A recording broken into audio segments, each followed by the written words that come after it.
जी, बिस्मिल्लाहिर्रहमानिर्रहीम। Last time students हमने start किया था हमारा 5th generation drug delivery system, जो कि फार्मास्यूटिकल बायोटेक्नोलॉजी है। उसको हमने थोड़ा सा प्रिलिमिनरी इंट्रोड्यूस किया था। प्रिलिमिनरी इंट्रोडक्शन में हमने बायोटेक्नोलॉजी का फील्ड और फिर उसको थोड़ा सा फार्मास्यूटिकल के साथ लिंक किया था।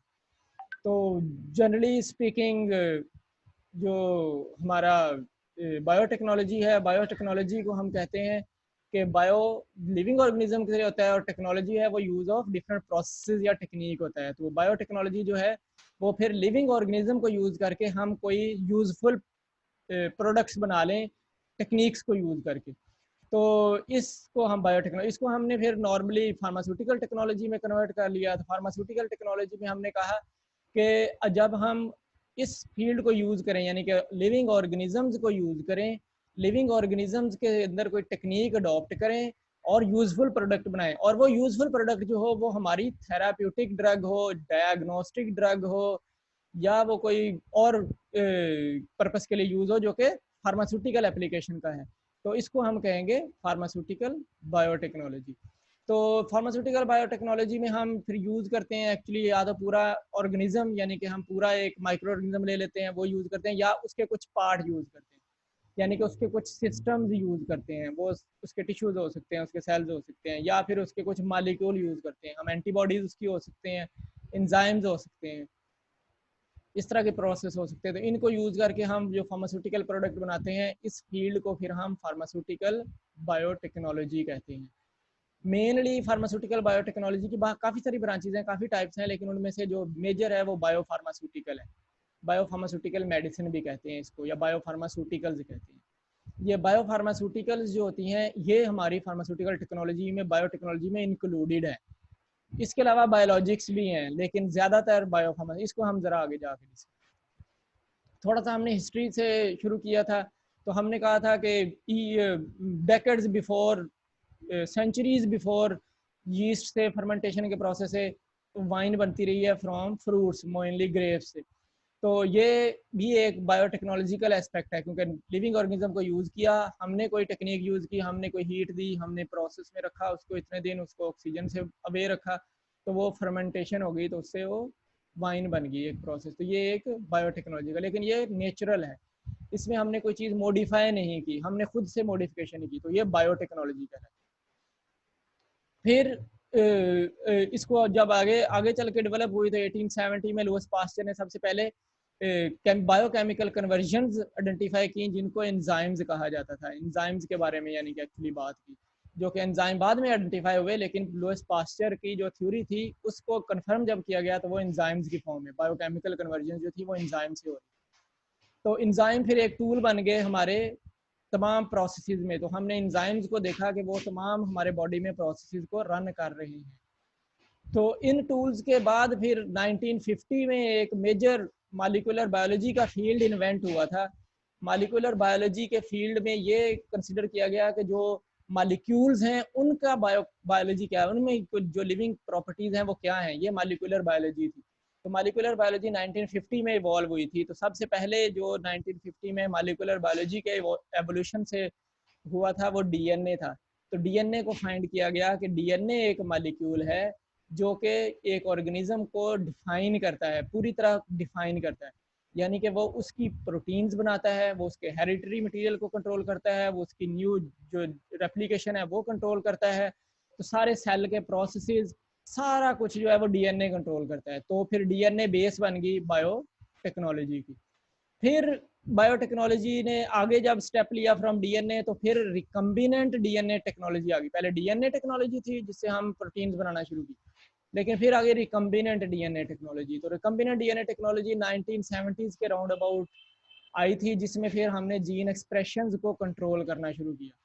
तो जीन एक्सप्रेशंस को कंट्रोल करके फिर नए से नए ऑर्गेनिजम्स बनाए गए और नए वेज बनाए गए, जिससे कोई भी किसी और ऑर्गेनिज्म का डीएनए लेके हम किसी और ऑर्गेनिज्म में डाल देते थे, और इससे हम उस जो जिस ऑर्गेनिज्म में हम डाल देते थे, यानी कि ये होस्ट है और वो जो है वो डोनर है, डोनर से हम होस्ट में डाल देते थे। तो होस्ट के अंदर प्रॉपर्टीज बदल जाती थी, उसके सेल्स बदल जाते थे, उसकी बनाने प्रोटीन की एक्सप्रेशन जो थी, वो जीन की एक्सप्रेशन वो बदल जाती थी जब हमने कोई फॉरेन डीएनए डाल दिया था।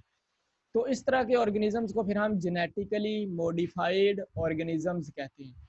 तो फील्ड यहाँ तक आ गया, फील्ड ये आ गया कि हमने इवॉल्व कर ली रिकम्बिनेंट डीएनए टेक्नोलॉजी, जो कि 1970s में आई। रिकम्बिनेंट डीएनए टेक्नोलॉजी जो थी वो बेस्ड है ऑन जीन एक्सप्रेशन।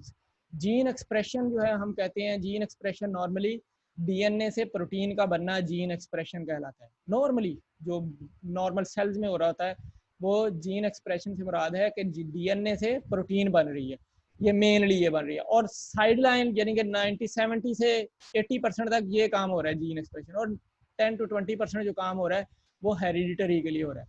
वो ये जीन जो है वो एक्सप्रेस कर रहा है इन न्यू ऑफस्प्रिंग्स, वो अपने से नए ऑफस्प्रिंग में इसको एक्सप्रेस करता है, तो वो जीन एक्सप्रेशन कहलाती है। तो जीन एक्सप्रेशन जब कंट्रोल कर ली गई in the form of recombinant DNA technology, तो उससे फिर हमने जो हमें डीएनए चाहिए होता था, हमें चाहिए था कि एक ऑर्गेनिज्म में कोई मेल फंक्शनड डीएनए है, उसमें वो हेरिडिटरी डिजीज है। फॉर एग्जांपल एक ऑर्गेनिज्म जो कि एक ह्यूमन है फॉर एग्जांपल, उसमें हेरिडिटरी डिजीज है, तो वो थैलेसीमिया है, या उसके अंदर सिकल सेल एनीमिया है। अनीमिक डिजीज़ हैं जो कि हेरिडिटरी हैं। इसी तरह से फिर और भी कुछ डिजीज़ हेरिडिटरी हैं, जैसे इंसुलिन का ना बनना हेरिडिटरी डिजीज़ है। इस तरह बहुत से हमारे जो स्टेम सेल्स हैं उनका ना बनना हेरिडिटरी डिजीज़ है। जो हार्ट की डिजीज़ हैं वो एक हेरिडिटरी हैं, ब्रेन की बहुत सी डिजीज़ हेरिडिटरी हैं। तो ये हेरिडिटरी इसलिए है कि वो जो पेरेंट का जीन होता है, वो parent gene actually malfunction होता है। उसमें सारा जीन मेल फंक्शन नहीं होता, सारा जीन तो ठीक होता है, उसमें से कोई एक जो एक्सप्रेसिव जीन होता है, वो जीन, क्योंकि हम सारे को तो जीनोम कहते हैं, तो जो एक छोटा सा पार्ट होता है वो जीन होता है। वो जो कोई भी एक जीन अगर उसमें मेल फंक्शन हो तो वो फिर ऑर्गेनिज्म एक मेल फंक्शन प्रोटीन्स बनाता है, जिससे एक हेरिडिटरी डिजीज हो जाती है। तो हम फिर एक होस्ट किसी भी एक डोनर से लेते हैं वो वाला डीएनए जो कि फंक्शनल होता है, नॉर्मल होता है, वो हम लेके उस ऑर्गेनिज्म में डाल देते हैं जिसमें ये अनफंक्शनल होता है। जब हम उसमें डाल देते हैं तो वो नया ऑर्गेनिज्म जो होता है वो अब फंक्शनल प्रोटीन बनाना शुरू हो जाता है। यानी कि वो पहले सिकल सेल शेप्ड के रेड ब्लड सेल बना रहा था सिकल सेल एनीमिया में, अब वो सिकल सेल एनीमिया जो है वो सिकल नहीं रहे, वो जब हमने उसमें वो जीन डाल दिया जिस जीन को हमने मॉडिफाई किया हुआ था, अब वो नॉर्मल राउंड शेप के जो ओवल सी शेप के होते हैं उस शेप के रेड ब्लड सेल बना रहा है। तो ये ऑर्गेनिज्म जो बन जाएगा ये जेनेटिकली मॉडिफाइड ऑर्गेनिज्म बन जाएगा, और उस ऑर्गेनिज्म में अब हीमोग्लोबिन को इंट्रैप करने की एफिशिएंसी बढ़ जाएगी, जो कि सिकल सेल में नहीं थी, इस वजह से उसको अनीमिया होता है, तो ये अनीमिक नहीं होगा। तो ये एक नई डेवलपमेंट शुरू हो गई 1970s के बाद से, जो कि स्टिल इन्फेंसी में है, अभी भी हम इतना इसमें सक्सेसफुल नहीं हुए। तो फिर शुरू में हमने जब स्टार्ट लिया था तो स्टार्ट में हमने कुछ ट्रेडिशनल मेडिसिन फार्मास्यूटिकल्स जो कि हम बायोलॉजिकल सोर्स से लेते थे, उनको हमने कहना शुरू कर दिया कि ये बायोटेक्नोलॉजी फार्मास्यूटिकल बायोटेक्नोलॉजी प्रोडक्ट्स हैं या बायो फार्मास्यूटिकल्स हैं।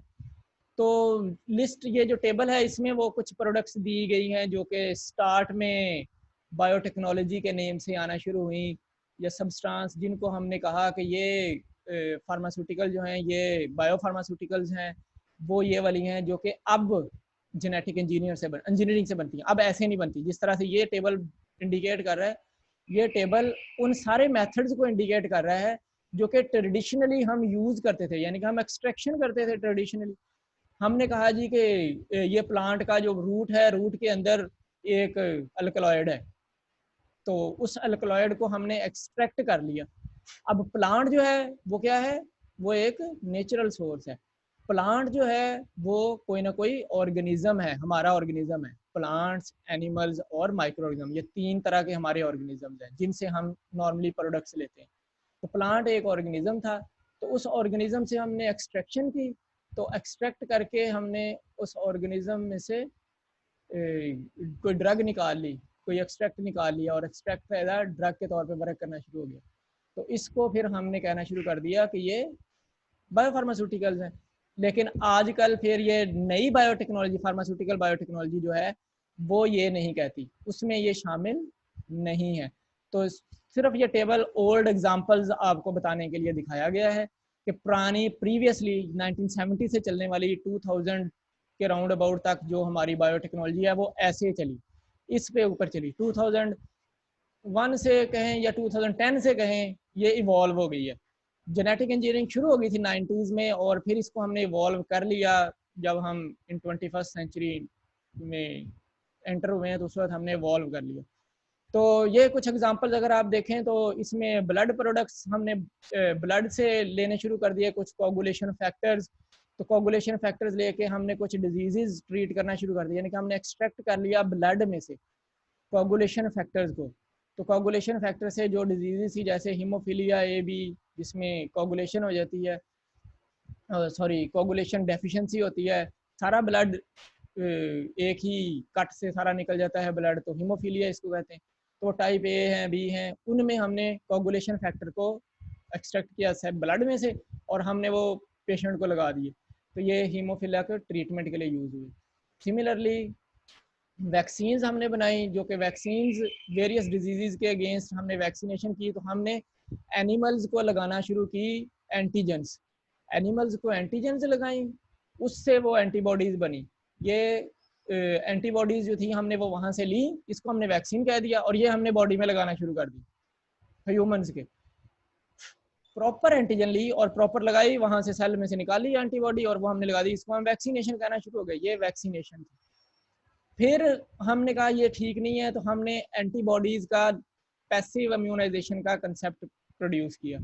पैसिव इम्यूनाइजेशन में हमने कहा कि एंटीजन जब हम किसी होस्ट के सेल को ही लगाते हैं तो उससे फिर वो इम्यूनिटी, उसके अगेंस्ट एंटीबॉडीज़ बनती है। वो जो एंटीबॉडीज़ हैं वो पैसिव इम्यूनाइजेशन। तो हमने एक्टिव एंटीजन की एक कम डोज लगाना शुरू कर दी, जो कि डोज ऑफ जो डिजीज़ क्रिएट नहीं कर सकती थी, डिजीज़ में नहीं कन्वर्ट हो सकती थी, वो हमने लगाना शुरू कर दी इन द ह्यूमन। उससे उसकी जो पैसिव इम्यूनिटी जनरेट होना शुरू होगी। तो ये पैसिव इम्यूनिटी जो है वो फाइट करना शुरू हो गए हम डिजीज को। ये पैसिव इम्यूनाइजेशन, ये आप माइक्रोबायोलॉजी में पढ़ चुके हैं सारा कुछ। इसी तरह हमने इंसुलिन बना ली। इंसुलिन क्योंकि बॉडी सिक्रीट करती है, सेल्स हमारे आइलेट्स ऑफ लैंगरहैंस सिक्रीट करते हैं, तो इंसुलिन एक बायोलॉजिकल मटेरियल है। तो हमने इंसुलिन बना ली। बना ली से मुराद है कि हमने कोई पैंक्रियाज लिए हैं किसी एनिमल के और पैंक्रियाज को हमने एक्सट्रैक्ट कर लिया। तो पैंक्रियाज एक्सट्रैक्ट करने से इंसुलिन एक्सट्रैक्ट होगी। उस इंसुलिन को हमने डायबिटीज़ के पेशेंट्स में लगाना शुरू कर दिया। सिमिलरली हमने इंजाइम्स एक्सट्रैक्ट किए हैं, इंजाइम्स, उनको हमने लगाया। इसी तरह हमने इन्फेक्शियस एजेंट्स के अगेंस्ट एंटीबायोटिक्स जो बनाई हैं, तो वो लुईस पास्चर से शुरू कर लें तो हमने पेनिसिलिन जैसे बनाई हैं, तो ये भी हमने माइक्रो ऑर्गेनिज्म से बनाई हैं। तो इनको भी मेडिकली हमने बायोटेक्नोलॉजी में ऐड करना शुरू कर दिया। आज की बायोटेक्नोलॉजी में नहीं एडेड, ये पुरानी बायोटेक्नोलॉजी में एडेड है। इस तरह अल्कलाइड जैसे मैंने कहा पेन रिलीफिंग के लिए, ये भी हमने इसमें शामिल कर दिया। अच्छा, अब हम अप टू डेट आज की बायोटेक्नोलॉजी क्या है और आज की फार्मास्यूटिकल बायोटेक्नोलॉजी की प्रोडक्ट्स कौन कौन सी हैं वो ज़रा डिस्कस करेंगे। तो आज की जो फार्मास्यूटिकल बायोटेक्नोलॉजी है उसको वेरियस टर्म्स से हम जानते हैं। तो जो वेरियस टर्म्स यूज़ की जाती हैं, आप नाउ डेज कॉमनली इसको यूज़ करते हैं, उनमें एक सबसे ज़्यादा बायोलॉजिकल्स के नाम से या बायोलॉजिक टर्म है, जो कि फिर प्लूरल में हम बायोलॉजिक्स या बायोलॉजिकल्स वो प्रोडक्ट को डिमॉन्स्ट्रेट करने के लिए यूज होता है। तो बायोलॉजिक के नाम से जाना जाता है। Biologics are actually pharmaceutical biotechnology product. Secondly biopharmaceuticals. तो बायोफार्मास्यूटिकल्स एक टर्म है जिससे हम बायोटेक्नोलॉजी की प्रोडक्ट्स को आइडेंटिफाई करते हैं। तीसरा हम कहते हैं ये बायोटेक्नोलॉजी मेडिसिन। तो कुछ बायोटेक्नोलॉजी मेडिसिन के नाम से जानी जाती है। मैं थोड़ा थोड़ा बता देता हूँ सारी चीज़ें क्या है। फर्स्ट ऑफ ऑल बायोलॉजिक जो है ये ब्लड से है। तो ये हमने जो लॉजिक का वर्ड लगाया हुआ है, ये ब्लड की ड्राइव्ड प्रोडक्ट को लॉजिक प्रोडक्ट्स कहते हैं। तो जो बायोलॉजिक हैं ये जनरली जो हमने ब्लड से ड्राइव किया, बायोटेक्नोलॉजिकल मैन्युफैक्चरर ने जो मेडिसिनल प्रोडक्ट बनाई हैं ब्लड से ड्राइव करके, उनको बायोलॉजिक कहा जाता है। तो पहले हम ब्लड से ड्राइव करते थे वैक्सीन्स, या हम पैसिव इम्यूनिटी के लिए करते थे, या हम उसमें एंटीबॉडीज एक्सट्रैक्ट करते थे। पहले वो हम एंटीजन लगा के करते थे, लेकिन अब हम मॉडिफाइड डीएनए लगा के करते हैं। हम क्योंकि वो हमने ये भी देखा है कि जब हम कोई भी फॉरेन ऑर्गेनिज्म को किसी भी होस्ट सेल के अंदर लगाते हैं तो फॉरेन ऑर्गेनिज्म हमेशा एंटीबॉडीज़ उसके अगेंस्ट जनरेट होती हैं। तो अगर वो फर्स्ट एक्सपोजर है तो वो सरवाइव कर जाता है, फर्स्ट एक्सपोजर को वो एंटीबॉडीज़ जो बनती हैं वो उसको डीएक्टिवेट कर देती हैं। लेकिन जैसे ही फिर आप दोबारा लगा देंगे, सेकंड एक्सपोजर होगा तो हाइपर सेंसिटिविटी रिएक्शन हो जाता है। तो ये प्रोडक्ट्स जो हैं वो एक दफ़ा ही लगाई जा सकती थी, एक दफ़ा से ज़्यादा हम इसको उस पेशेंट को नहीं लगा सकते थे। तो इनकी कोई लाइफ होती है, वो प्रोडक्ट फॉर एग्जांपल 1 साल के लिए रहती है, वो 2 साल के लिए रहती है, 4 साल की रहती है, तो 3-4 साल तो या 2 साल तो वो पेशेंट को लगी रहती है, पेशेंट उससे बेनिफिट लेता रहता है, उसके बाद वो ख़त्म हो जाती है। तो ऐसे नहीं होना चाहिए। एक्चुअली हमारी बायोटेक्नोलॉजी प्रोडक्ट इस तरह की नहीं होनी चाहिए। तो फिर हमने क्या किया है, हमने अब मॉडिफाइड डीएनए बना लिया है। हमने वो डीएनए बना लिया है जो कि अब हमारे बॉडी के साथ कंपैटिबल है। जब वो डीएनए हमारी बॉडी में इंसर्ट किया जाता है या वो एंटीबॉडी बॉडी में लगाई जाती है या वो एंजाइम बॉडी में लगाया जाता है या वो एंटीजन ही बॉडी में, वो जो माइक्रोइज्म है वो ही बॉडी में इंसर्ट किया जाता है, तो वो बॉडी उसके अगेंस्ट इम्यून रिस्पॉन्स जनरेट नहीं करती। तो ऐसी प्रोडक्ट्स जो रिकम्बिनेंट डीएनए टेक्नोलॉजी पे बेस्ड हैं but are derivative of blood, वो ब्लड की से ड्राइव की गई हैं, ब्लड में लगा के उनको निकाला गया है, उनको बनाया गया है, तो ये वो सारी बायोलॉजिक कहलाती हैं, बायोलॉजिकल्स कहलाती हैं। तो इसमें वैक्सीन्स भी शामिल हैं, इसमें टॉक्सिन्स एलर्जेंस भी शामिल हैं जिनको लगा के हम उनके एंटीबॉडीज़ बना लेते हैं, इसमें एंजाइम्स भी शामिल हैं जो कि हम उसमें से निकाल लेते हैं। तो ये बायोलॉजिक्स होते हैं। दूसरे जो टर्म यहाँ लिखी हुई है वो बायो फार्मास्यूटिकल है।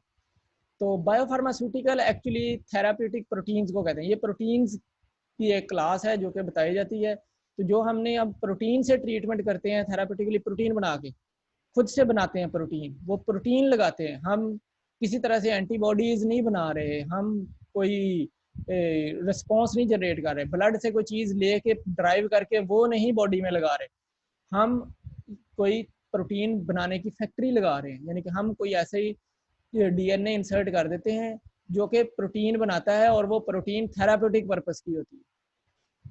तो ऐसी टर्म जो कि थेराप्यूटिक प्रोटीन्स को डिफाइन करती है वो टर्म बायो फार्मास्यूटिकल कहलाती है। तो ये प्रोटीन्स एक्चुअली जेनेटिक इंजीनियरिंग से बनती हैं। जेनेटिक इंजीनियरिंग आपने एफएससी में पढ़ा हुआ होगा। तो जेनेटिक इंजीनियरिंग का प्रोसेस होता है जिससे हम प्रोटीन बनाते हैं। ये प्रोटीन बॉडी में नहीं बन रही, ये वाली प्रोटीन उस बॉडी में नहीं बन रही जिसमें हमने इसको लगाना है। तो प्रोटीन जो है वो एक्चुअली प्रोटीन बन रही है बाय आवर प्रोसेस जो कि जेनेटिक इंजीनियरिंग का प्रोसेस है। तो जेनेटिक इंजीनियरिंग के प्रोसेस से जो बनने वाली प्रोटीन है ये थेराप्यूटिक प्रोटीन कहलाएगी। तो थेराप्यूटिक प्रोटीन को हम बायो फार्मास्यूटिकल कहते हैं। इसी तरह बायो फार्मास्यूटिकल मेडिसिन भी होती हैं। तो बायो फार्मास्यूटिकल मेडिसिन भी हम इन्हीं प्रोटीन्स को, अगर हम प्रोटीन्स की कोई मेडिसिन बना लें, प्रोटीन की टैबलेट बना लें, प्रोटीन का हम इंजेक्शन बना लें, या प्रोटीन की हम किसी तरह की कोई ड्रिप लगा दें, या प्रोटीन की कोई एक बुलेट लगा दें, बुलेट हो या प्रोटीन की कोई चिप हो, ये एडमिनिस्ट्रेबल टूल्स हैं। यानी कि इससे उनको एडमिनिस्टर किया जा सकता है। वो एडमिनिस्ट्रेबल फॉर्म में आ गए हैं जिनको हम डोजेज फॉर्म कहते हैं। अगर कोई बायोफार्मास्यूटिकल डोजेज फॉर्म में आ जाए, यानी कि कोई थेराप्यूटिक प्रोटीन जो है वो डोजेज फॉर्म में आ जाए, तो वो जो डोजेज फॉर्म कहलाएगी वो बायोफार्मास्यूटिकल मेडिसिन कहलाएगी। तो फर्क नहीं है, बहुत बायोफार्मास्यूटिकल की टर्म आ गई है तो वो थेराप्यूटिक प्रोटीन की बात हो रही है। थेराप्यूटिक प्रोटीन हमने बना लिया है, वो अवेलेबल है। थेराप्यूटिक प्रोटीन बनी कैसे है, वो जेनेटिक इंजीनियरिंग से बनी है, जिसमें जो हमने बनाई हुई है उनकी एग्जांपल मैंने आपको सामने लिख के दिए हैं। उसमें मोनोक्लोनल एंटीबॉडीज़ हैं जो कि हाइब्रिडोमा टेक्नोलॉजी से बनती हैं, या फिर जेनेटिक इंजीनियरिंग से जो बनी हुई हमारी सारी प्रोटीन्स हैं, डिफरेंट प्रोटीन, इंसुलिन्स हैं या और वैरायटी ऑफ प्रोटीन्स हैं, वो प्रोटीन्स हमारी जेनेटिक इंजीनियरिंग से हैं। तो दो तरीक़ों से बनती हैं, या जेनेटिक इंजीनियरिंग से बनेंगी या हाइब्रिडोमा टेक्नोलॉजी से बनेगी। तो हाइब्रिडोमा टेक्नोलॉजी से हमने मोनोक्लोनल एंटीबॉडीज़ बनाई हुई हैं, जेनेटिक इंजीनियरिंग से हमने थेराप्यूटिक प्रोटीन्स बनाई हुई हैं। तो ये बायो फार्मास्यूटिकल्स कहलाएंगी।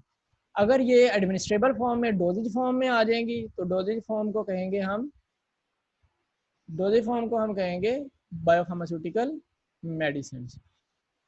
अच्छा, तो ये बायोफार्मास्यूटिकल या बायोटेक्नोलॉजी प्रोडक्ट जो हैं वो अब अप्रूव्ड हैं, जो कि प्रोटीन्स हैं प्रोड्यूस्ड बाय जेनेटिक इंजीनियरिंग या proteins produced by hybridoma technology. तो जो जेनेटिक इंजीनियरिंग से बनती हैं they are now actually also called as nucleic acid based proteins या deoxy ribo nucleic acid DNA और ribo nucleic acid RNA based products. तो products जो हैं वो उनको नाम इसी तरह से दिया गया जहाँ से हमने उनको ड्राइव किया है, जहाँ से हमने उनको बनाया हुआ है। अगर हमने उनको डीएनए से बनाया हुआ है तो वो डीएनए बेस्ड प्रोडक्ट्स कहलाती हैं। अगर हमने उनको बनाया हुआ है आरएनए से तो वो राइबो न्यूक्लिक एसिड या आरएनए बेस्ड प्रोडक्ट्स कहलाती हैं। अगर हमने उसको दोनों सेल से बनाया हुआ है, यानी कि डीएनए आरएनए सब से मिलके बनाया हुआ है, तो फिर हम उनको कहते हैं कि ये होल सेल बेस्ड प्रोडक्ट्स हैं।